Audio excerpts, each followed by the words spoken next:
नमस्कार दोस्तों।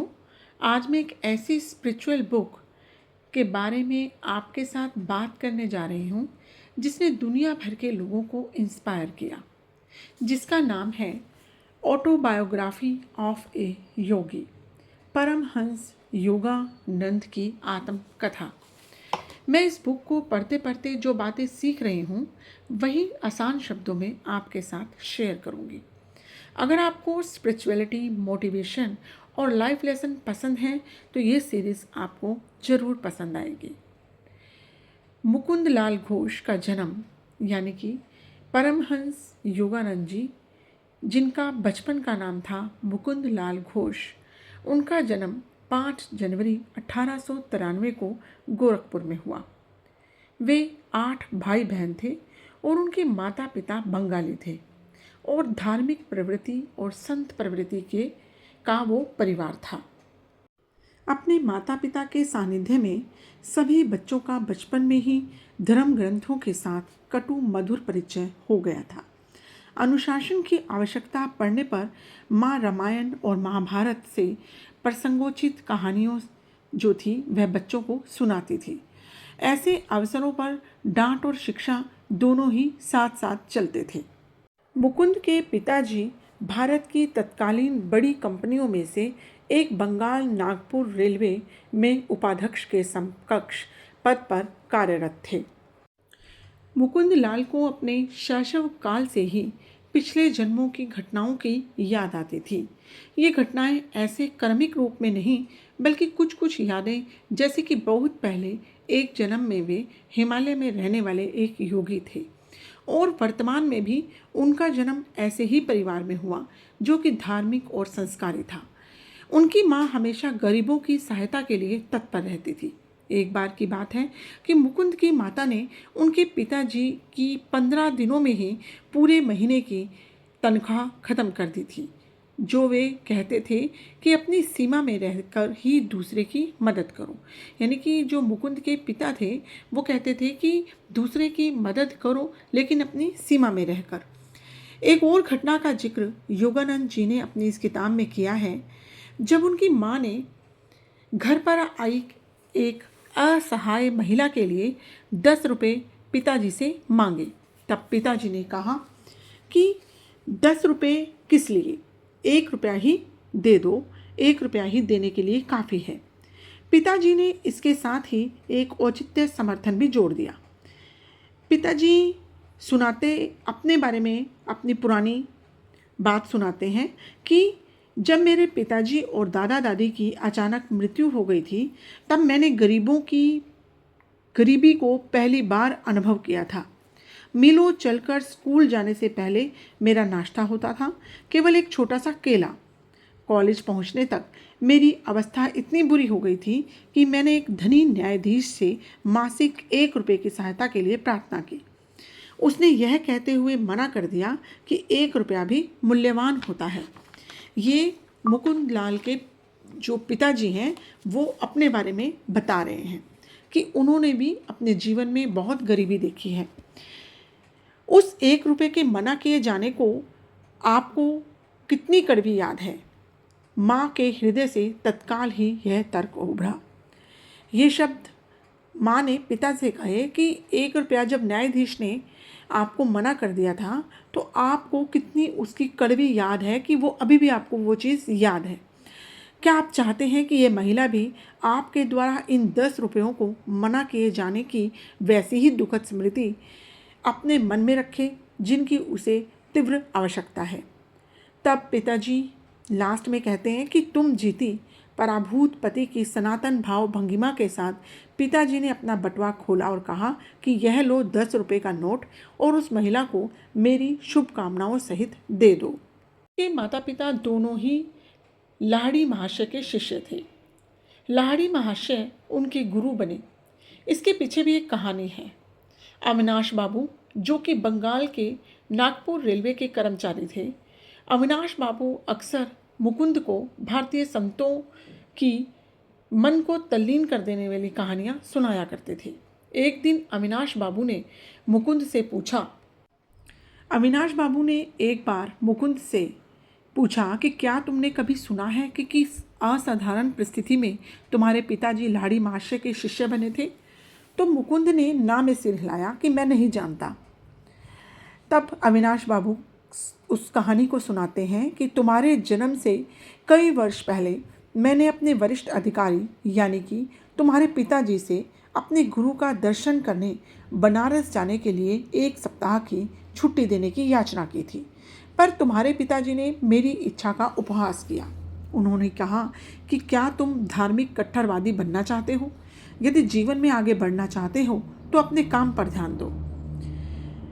झाड़ियों में से गुजराती एक पगडंडी से उस दिन उदास मन लिए मैं घर जा रहा था कि पालकी पर सवार तुम्हारे पिताजी से मेरी मुलाकात हो गई।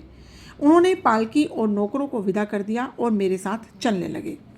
मुझे सांत्वना देने लगे कि सांसारिक सफलता के लिए प्रयास करने के लाभ मुझे समझाने लगे, पर मैं उनकी बातें बेमन से होकर सुन रहा था। मेरा हृदय बार बार यही पुकार कर रहा था कि लाड़ी महाशय, मुझे आपके दर्शन करने हैं और मैं उसके बिना जी नहीं सकता। हम लोग चलते चलते एक सुनसान मैदान के किनारे पहुंच गए, जहां संध्याकालीन सूर्य की किरणें लहराती ऊंची जंगली घास पर चमक रही थी। हम लोग उस मनोरम दृश्य को देखने के लिए रुक गए। वहाँ उस मैदान में हम में से कुछ ही गज की दूरी पर मेरे महान गुरु अकस्मात प्रकट हो गए। उनका स्वर वातावरण में गूंज उठा, भगवती, तुम अपने कर्मचारी के प्रति अत्यंत कठोर हो। इसके साथ ही वे जिस रहस्यमय ढंग से प्रकट हुए थे, उसी रहस्यमय ढंग से अंतर्ध्यान भी हो गए। मैं जमीन पर घुटने टेक कर लाड़ी महाशय पुकार कर रहा था। कुछ क्षणों के लिए तुम्हारे पिताजी भी स्तंभित हो गए। यहाँ पर अविनाश बाबू और जब मुकुंद के पिता रास्ते में से जा रहे थे तो उन्हें अकस्मात ही लाड़ी महाशय के दर्शन हुए और लाड़ी महाशय ने ये कहा कि भगवती, तुम अपने कर्मचारी के प्रति अत्यंत कठोर हो। यानी कि भगवती जो थे वो मुकुंद के पिताजी थे। तब भगवती अविनाश से बोलते हैं कि अविनाश, मैं न केवल तुम्हें छुट्टी दे रहा हूँ बल्कि वाराणसी जाने के लिए मैं स्वयं भी छुट्टी ले रहा हूँ। तुम्हारी सहायता करने के लिए जब चाहे अपनी इच्छा के अनुसार प्रकट होने की शक्ति रखने वाले इन महान लाड़ी महाशय के दर्शन मुझे भी करने होंगे। मैं अपनी पत्नी को भी साथ लूँगा और इन महान गुरु से प्रार्थना करूँगा कि वे हमें अपने आध्यात्मिक पक्ष में दीक्षित करें। क्या तुम हम दोनों को उनके पास लेकर चलोगे? अविनाश बाबू जवाब देते हैं कि अवश्य। अपनी प्रार्थना के इस चमत्कारपूर्ण उत्तर को पाकर और घटनाओं के इतने शीघ्र अनुकूल मोड़ लेने पर मेरा मन आनंद से गदगद हो उठा। अगले दिन शाम को तुम्हारे माता पिता और मैं रेलगाड़ी में वाराणसी के लिए चल पड़े। अगले दिन हम लोग वहाँ पहुँचे तो कुछ ही दूर एक घोड़ा गाड़ी से गए और फिर तंग गलियों में से चलते हुए मेरे गुरुजी के पास पहुँचे। उनका घर आसानी से दिखाई नहीं पड़ता था। उनकी छोटी सी बैठक में प्रवेश करने पर वहाँ हमेशा की तरह पद्मासन में बैठे हुए गुरुदेव को हमने प्रणाम किया। उन्होंने अपनी हृदय विधि आंखें झपकाई और उन्हें तुम्हारे पिताजी पर स्थिर कर दिया। भगवती, तुम अपने कर्मचारी के प्रति अत्यंत कठोर हो। 2 दिन पहले घास भरे मैदान पर कहे हुए वही शब्द उन्होंने फिर से दोहराए। फिर उन्होंने कहा कि मुझे खुशी है कि तुमने अविनाश को आने की अनुमति दी और साथ में तुम भी अपनी पत्नी को साथ लेकर यहाँ आए। तुम्हारे माता पिता को अत्यंत ही आनंद हुआ। अविनाश जी ये कहानी मुकुंद को सुना रहे हैं और कि कैसे उनको लाड़ी महाशय उनके गुरु बने थे। गुरुदेव ने उन्हें क्रिया योग की दीक्षा दी और उस पवित्र दर्शन के अविस्मरणीय दिन से ही तुम्हारे पिताजी और मैं गुरु भाई के रिश्ते से घनिष्ठ मित्र रहे। लाड़ी महाशय ने तुम्हारे जन्म में विशेष रुचि दिखाई थी। तुम्हारा जीवन निश्चय ही स्वयं उनके जीवन के साथ जुड़ा रहेगा। गुरुदेव का आशीर्वाद कभी निष्फल नहीं होता। लाड़ी महाशय की मृत्यु मुकुंद के जन्म के थोड़े दिन बाद ही हो गई थी। उनकी एक फ़ोटो हमेशा मुकुंद के घर के पूजा घर में रहती थी। मुकुंद और उसकी माँ रोज़ शाम को मंदिर में ध्यान लगाते थे। जैसे जैसे मुकुंद बड़े होते गए वैसे वैसे उनके मन में गुरु के प्रति विचार दृढ़ होते गए। जब मुकुंद लाड़ी महाशय के चित्र के सामने ध्यान लगाते थे तो प्राय देखते थे कि लाड़ी गुरुजी की जो छवि है उनके छोटे से फ्रेम से बाहर आ गई और जीवित रूप धारण करके उन मुकुंद के सामने बैठ गई। जब मुकुंद उनके ज्योतिर्मय शरीर के चरणों को स्पर्श करने का प्रयास करते तब वे बदलकर पुनः चित्र बन जाते थे। जब मुकुंद ने किशोरावस्था में प्रवेश किया और किशोरावस्था में आते आते ही गुरुदेव लाड़ी महाशय की जो छवि थी वह मुकुंद के मन में जीवित ज्ञान प्रदायिनी उपस्थिति बनकर विराजमान हो चुकी थी।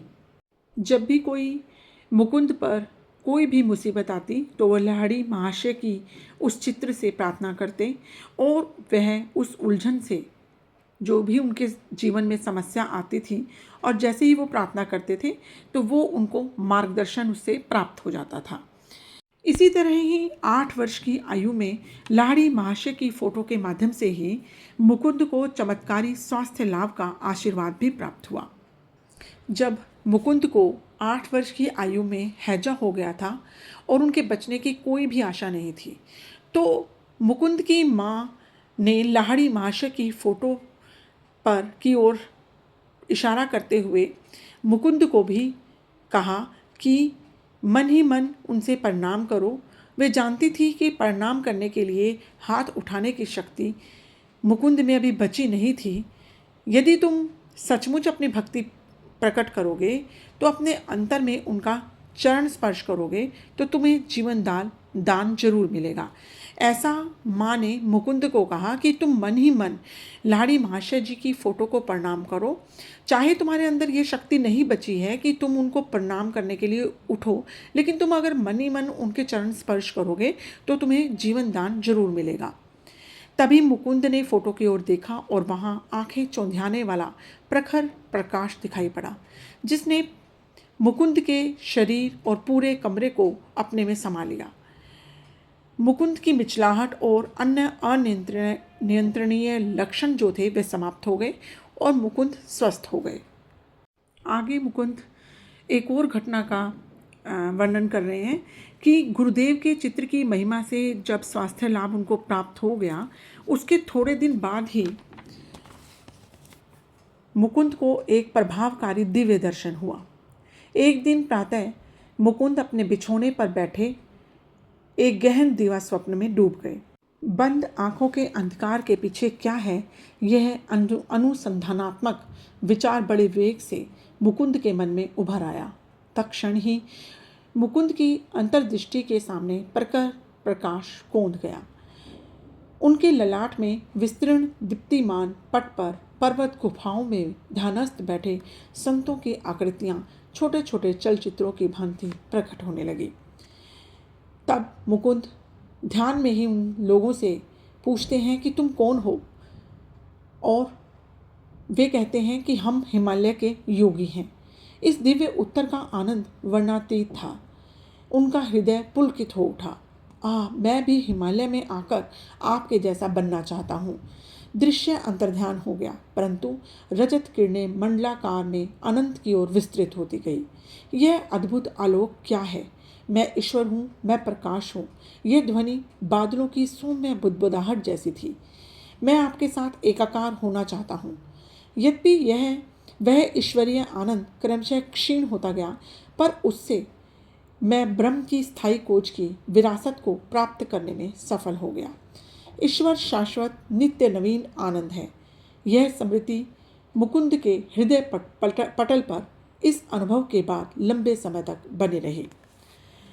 बचपन की एक अन्य स्मृति असाधारण है और यही एक कहानी वो इस किताब में लिखते हैं कि एक दिन प्रातःकाल के समय मैं और मेरी बड़ी बहन यानी कि मुकुंद और उनकी बड़ी बहन उमा अपने गोरखपुर के घर के अहाते में नीम के पेड़ के नीचे बैठे थे। आसपास के तोतों को नीम के पके फल खाते हुए देखकर मुकुंद उनको आराम से बैठा देख रहा था और बीच में जो समय मिलता था उसमें उमा दीदी मुझे बंगाली की पहली पुस्तक पढ़ने में मदद कर रही थी। उमा दीदी ने अपने पैर पर फोड़ा होने की बात बताई और वह उस पर लगाने के लिए मरहम की एक डिबिया ले आई। मैंने उसमें से थोड़ा सा मरहम लेकर अपने हाथ पर लगा लिया। उमा दीदी के पैर पर फोड़ा हुआ था और वो मरहम लगा रही थी, तो मुकुंद ने उनमें से थोड़ी सी मलहम लेकर अपने हाथ पर लगा लिया। तो उमा मुकुंद से कहती है कि तुम क्यों ये मलहम लगा रहे हो? तो मुकुंद ने जवाब दिया कि बात ऐसी है दीदी, मुझे लग रहा है कि कल मुझे यहाँ पर फोड़ा होने वाला है। यानी मुकुंद ने पहले से ही मलहम लगा लिया कि उन्होंने कहा कि मुझे कल यहाँ पर फोड़ा हाथ पर होगा। तो दीदी कहती है चल झूठा कहीं खा। दीदी जब तक तुम कल सुबह क्या होता है यह देख नहीं लेती तब तक मुझे झूठा नहीं कह सकती। मुझे क्रोध आ गया। उमा पर उसका कोई असर नहीं पड़ा और उसने 3 बार अपने व्यंग को दोहराया। एक दृढ़ निश्चय मेरी आवाज़ में ध्वनित होने लगा। जब मैंने धीरे धीरे कहना शुरू किया, मैं अपनी इच्छा शक्ति के बल के साथ कहता हूँ कि कल मेरे हाथ पर इसी जगह पर एक काफ़ी बड़ा फोड़ा निकल आएगा और तुम्हारा फोड़ा सूजकर दुगना हो जाएगा। सुबह मेरे हाथ पर एक बहुत बड़ा फोड़ा निकल आया और उमा दीदी का जो फोड़ा था वह आकार में दुगना हो गया। मेरी बहन चीखती हुई माँ के पास भागी। माँ, मुकुंद जादू टोना करना सीख गया है। माँ ने गंभीर होकर मुझसे कहा कि हानि करने के लिए मैं शब्द शक्ति का प्रयोग कभी न करूं। मैंने माँ का यह उपदेश सदा ही याद रखा और उसका पालन किया। इस प्रकार इस ऑटोबायोग्राफी ऑफ योगी की बुक में जो फर्स्ट चैप्टर हैं और इसमें जो छोटी छोटी कहानियाँ हैं उससे तो यही प्रकट होता है कि मुकुंद लाल घोष यानी कि परमहंस योगानंद जो कि जन्म से ही एक विलक्षण प्रतिभा से संपन्न थे और उन्हें बचपन से ही कुछ ऐसी शक्तियाँ और ध्यान में जो उन्हें दर्शन होते थे और उनको शक्तियाँ प्राप्त थी और कुछ शक्तियाँ उन्हें अपने गुरुदेव लाहिड़ी महाशय से और प्राप्त हुई। आगे की कहानी के लिए प्लीज़ मेरे चैनल को सब्सक्राइब करें और अगली वीडियो का इंतज़ार करें। Thank you.